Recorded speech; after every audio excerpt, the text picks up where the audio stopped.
Hi, Davie McConaughey here from DMC Fitness Glasgow in Scotland. Today we're going to look at ways of being able to improve the rear foot elevated hip stretch, but also how to advance it. Okay, so I'm assuming that you've already know how to do a rear foot elevated hip stretch and you've worked through the beginner to intermediate process.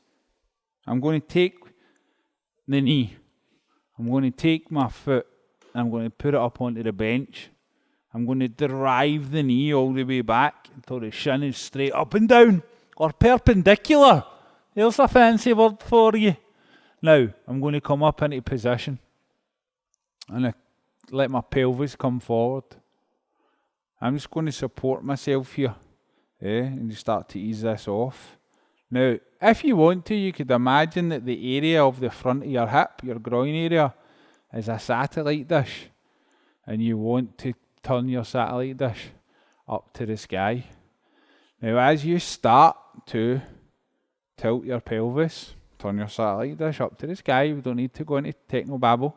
What you'll find is you'll feel this area here from the hip all the way down, usually to the kneecap. You'll feel it. Oh, it's nice. Good. So, I'm doing pelvic tilts. Satellite dish up to the sky. Satellite dish down. Satellite dish up to the sky. Good. Now, what I'm going to start doing while I've got my satellite dish tilted up to the sky is I'm just going to start to rotate the hip and draw circles with my hip.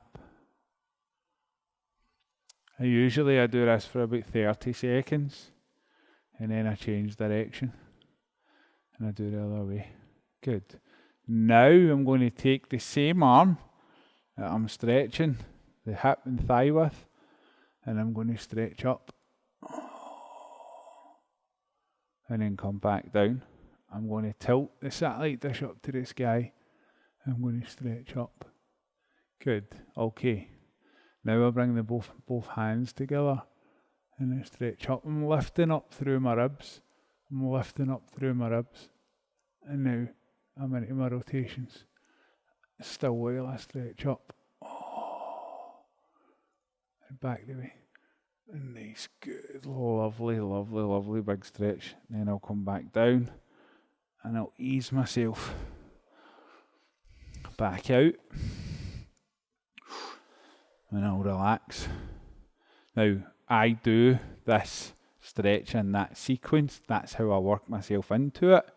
And I'll do my rotations for like 60 seconds each way, both sides. And depending on what side's feeling less mobile, I'll do a 2-to-1 ratio. So this is how to advance the rear foot elevated hip stretch by adding in a pelvic tilt and also an overhead reach.